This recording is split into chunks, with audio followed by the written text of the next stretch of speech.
We are we're talking about passion and why it matters in the kingdom.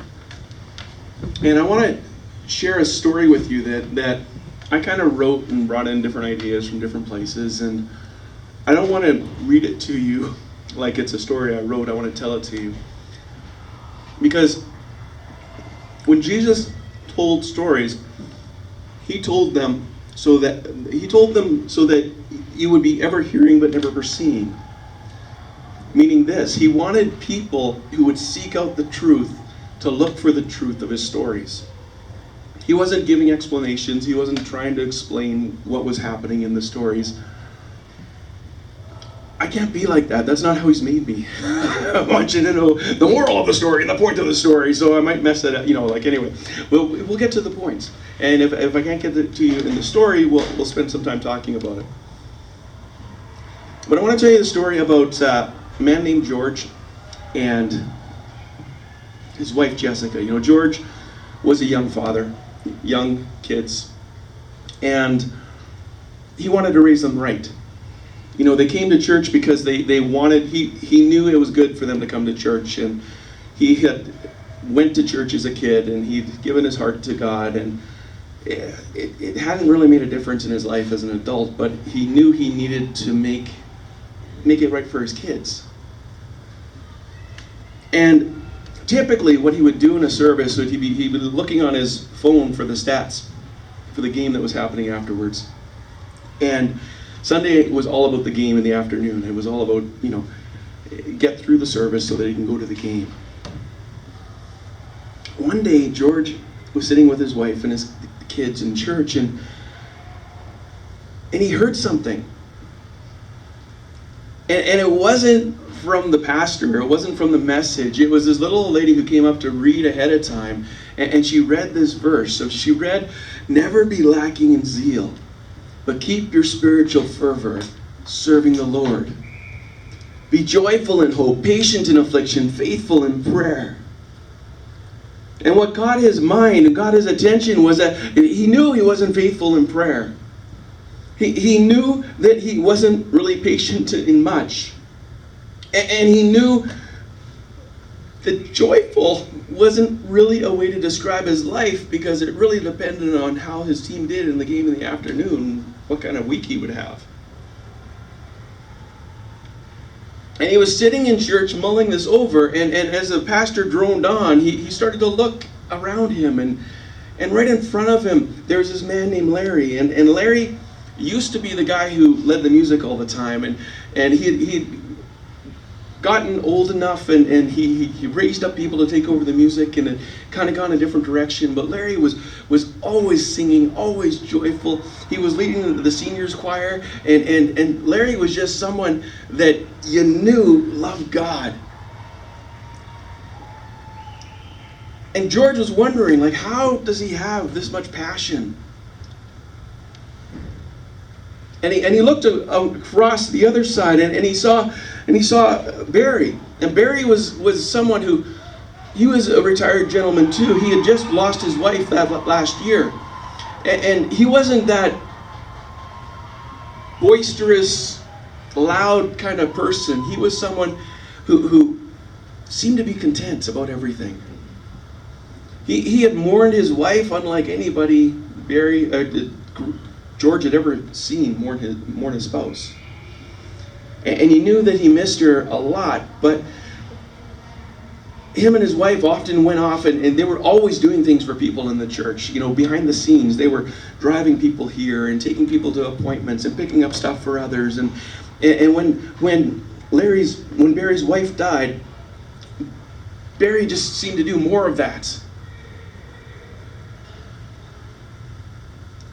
And George sat there wondering, why? Okay, well, how can you do that? He looked up a little further to the front of the church, and there was Frank, and Frank and his wife. They were the ones that laughed all the time. Didn't matter what place you were, you would hear him laugh, and she would laugh, or she would laugh, and he would laugh, and they were just laughing all the time. Frank's wife was in a wheelchair, and he had to move her around all the time, but it didn't stop them from laughing. Didn't stop them from being that just enthusiastic life of the party, no matter where the party was. They brought the party with them kind of people. And George was sitting there in church, and as the pastor droned on, he was like, why, what do they have? Why don't I have it? How can I get it?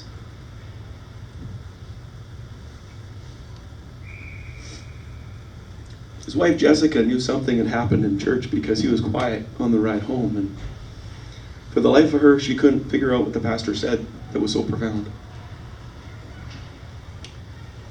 But she knew her husband had deep wells, and she knew how to draw out those wells, so it wasn't the time to ask when he was brooding, what he was brooding about. So after noon, after the game, after the kids went to bed, they sat on the couch, and she asked him, like, what was happening to you today? And he's like, that verse. She's like, what verse? And he took out his phone, and he opened it up, and right in the front of his Bible app, it was right there. And he's Romans 12:11, never be lacking in zeal, but keep your spiritual fervor, serving the Lord, be joyful in hope, patient in affliction, faithful in prayer. I don't have that in my life. And I see people that seem to, and I don't know how they got it. And his wife, in all her wisdom, said, well, why don't you ask them? See, the thought never occurs to guys to actually ask. And it's like, oh, that's good. Yeah, I should do that. I can ask him. So he started this adventure of asking these men how they were so fervent in their faith. How they kept it going, even through difficult times. He thought he'd start with Larry, because Larry was always, like, he was the one that led the singing, and he figured that Larry's answer would be something to do with worship, because, he was so much into worship. So he wanted to take Larry out for coffee, but Larry wanted to come over to his house for coffee. And that's okay, so they arranged a time, and he came over to his house, and they started talking, and he finally got around to the nerve up to say, I see you've got a spiritual fervor. How do you have it? How can I have it? And after he asked that question, Larry did something strange. He just started looking around the room. And George didn't know what he was looking for, and he was going to ask something, and right away Larry said, can I go check out your bedroom? And he'll, sure. And he went up the stairs, and as he was going up the stairs, George was thinking, man, maybe I didn't make my bed. So he got up to go up the stairs, and he was coming up the stairs. Larry came back down the stairs, and he said, you have a bookshelf somewhere. And it's in the kids, in the family room, there's a bookshelf. So he goes around the corner and down to the bookshelf, and George is trying to follow him, and basically this whirlwind is happening around George, and he doesn't know what's going on. And he's like, what are you looking for? And he says, what? Larry tells him, he said, when you find your Bible, you'll find your fire. And he excused himself and left.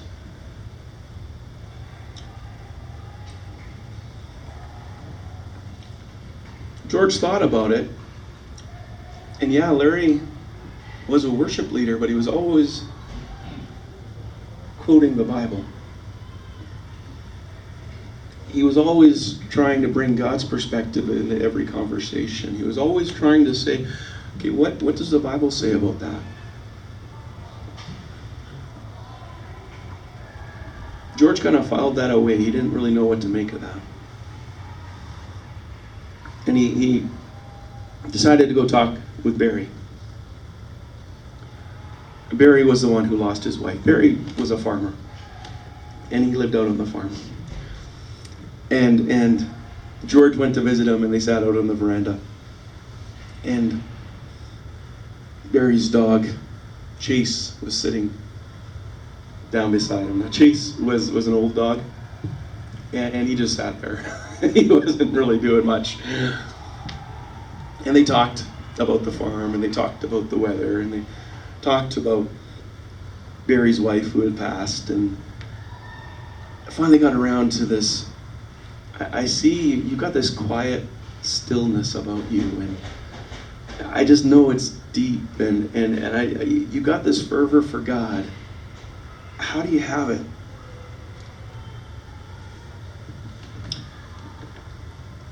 And Barry told him a story. See this dog, Chase? One day a rabbit ran across the yard, and Chase caught up and ran after the rabbit. And he chased him so far down, and the rabbit turned around and came all the way back. And by the time he came back, the dog was not only Chase, but every other dog in the area was chasing after Chase to get this rabbit.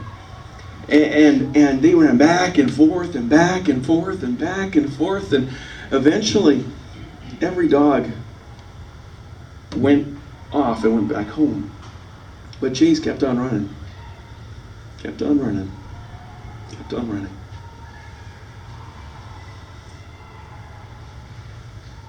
George thought about it for a bit and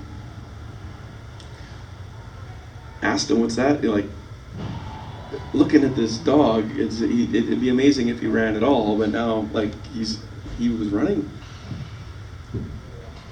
Barry could tell he didn't quite get it, and he kind of let the penny drop. He said, Flash was the only one to see the rabbit. He said, I can't take secondhand experiences with God. I love other people's stories. I love seeing God work in other people, but I gotta see God myself. I know He's my Father. I know He's my King. I gotta see Him. If I don't see Him, I'm gonna drop off.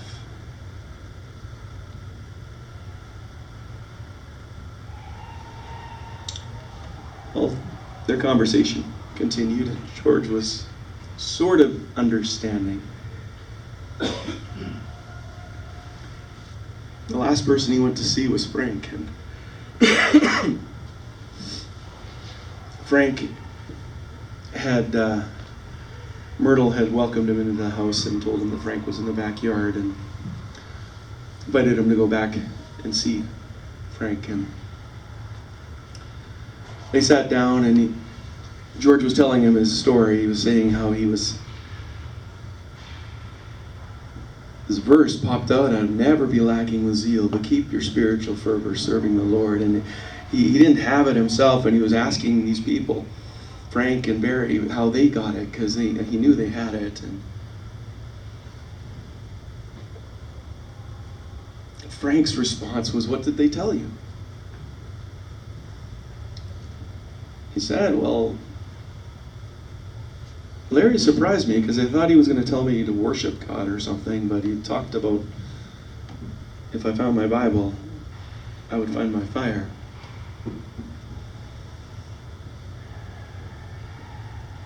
And Frank concurred. He said, you know what, when you let the Bible read you, it is actually worship. When you come to the book and you decide that if I don't understand it, I've got to be the one wrong, not God who wrote it.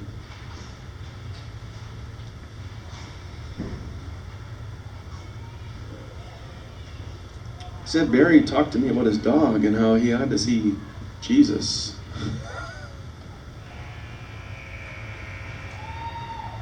And Frank agreed. He said, if you can't go around along with the crowd. You can come to church and just be part of church and think that's what God wants you to be, but it's not. Church isn't that. It's having those encounters with each other when we encounter God. And when we encounter God together and we see God together, that's awesome.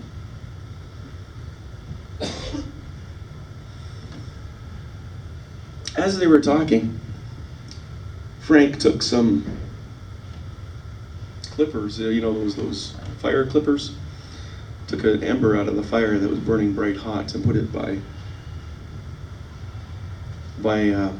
George's feet, and George kind of noticed it, but kind of just made sure he wasn't touching it because it was so hot.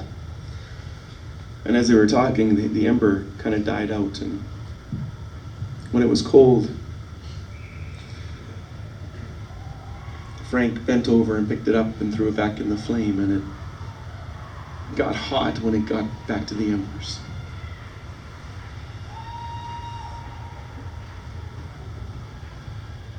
George was watching this happen, and he didn't really clue in. He's like, well, what, you've got a passion that just keeps on going. How do you keep that passion going? Frank told him, I already showed you.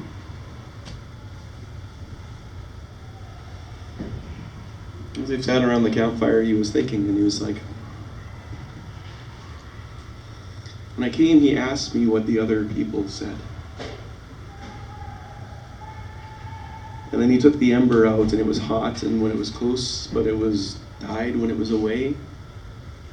And then he put it back in with the group, and it got hot again. And he was thinking about these things. He was about to say something when Frank opened up. He said, yeah, it's not about coming to church. That's not, it's part of the process, but it's not the end of it. It's meeting with people who are on fire with God, on fire for God, who have that passion burning in them, who see God in the day-to-day of every day. Those are the ones you need to hang around. Yeah, all of us aren't going to have that all the time. That's why we need each other. And when I'm a little bit down, I need you to cheer me up and spur me on. And when you're a little bit down, I can cheer you up and spur you on. And it's not a matter that we gather together to commiserate. We gather together to focus on God and let Him take care of our problems. And when we trust Him, He's going to take care of it. Then yeah, we have something to celebrate.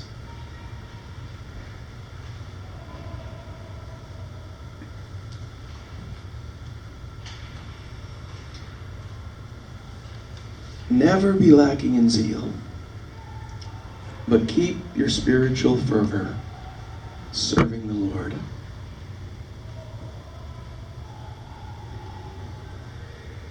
Did you know that verse was in there?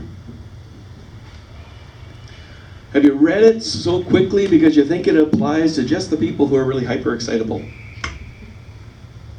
Fervor means to boil. It means to bubble. It's that bubbling of water just as it begins to bubble up. That's the fervor. That's the bubbling up that needs to happen in us.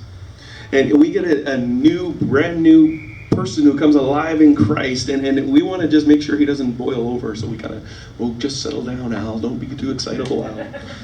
Al, we need you. We need more of you. We need more of you because we get to be excited because you're excited.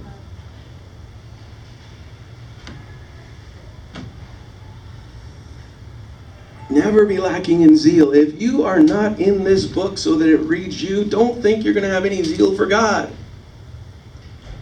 If you think you can read this book to find if you don't let this book read you, if you don't go to it and say, God, what do you want me to know about you today? If that is not how you approach this book, don't expect to have that fervency.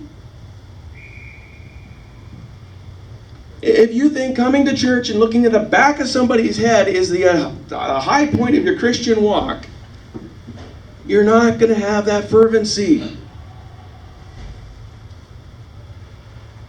In the new year, we're getting smaller so that we can get stronger.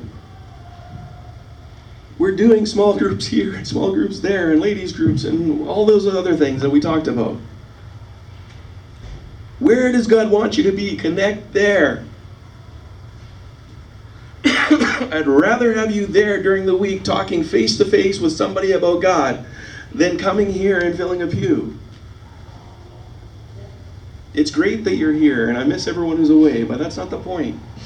The point is, you need to always, never be lacking in zeal. Keep your spiritual fervor serving the Lord. We're going over it. This will be fun. Justin, come up. I need you on the drums. We're going to do, we'll just start this Bible thing, okay? So the Bible part, one thing, you come to the Word, and you let it change you. How does it change you? You get it inside of you. How do you get it inside you? It's memorization. You let it memorize. You memorize it so you can think about it. So I want you to all stand up, and we're all going to memorize that one verse. It's going to be fun. It'll be easy. We're going to get a beat. And so it's a fast beat. There we go. Okay, so I'll say it first, and you say it after me. Never be lacking in zeal. Never be lacking in zeal. But keep your spiritual fervor. But keep your spiritual fervor. Serving the Lord. Serving the Lord. Okay, again. Serving the Lord. Serving the Lord. Okay, this time you need to never be lacking in zeal. Never be lacking in zeal. But keep your spiritual fervor. But keep your spiritual fervor. Serving the Lord. Serving the Lord. Serving the Lord. Serving the Lord. Okay, third time again. Never be lacking in zeal. Never be lacking in zeal. But keep your spiritual fervor. But keep your spiritual fervor. Serving the Lord. Serving the Lord. Serving the Lord. Serving the Lord. Okay, give yourselves a hand. You can sit down. Give yourself a hand. That's good. You guys got it. So at least you got the verse, right? So it's Romans 12:11. Never be lacking in zeal, but keep your spiritual fervor, serving the Lord. You guys, it's you get that? We're serving the Lord. As we serve the Lord. Why do we serve the Lord? Because He is our King. Why is He our King? Because we're in the kingdom. So that's why passion matters in the kingdom.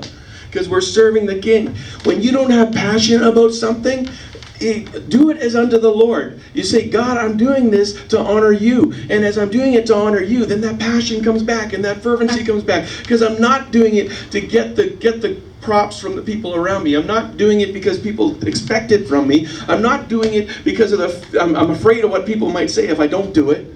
I'm doing it because I'm doing it as unto Him. I like having that section behind me. It's awesome. No, it's good. No, not sorry. I like it. We're going to have an amen section. They'll get back.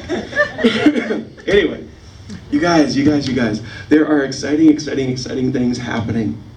But I got to tell you, if we're waiting for the exciting things to happen, we're missing out. Amen. Because God is the exciting one.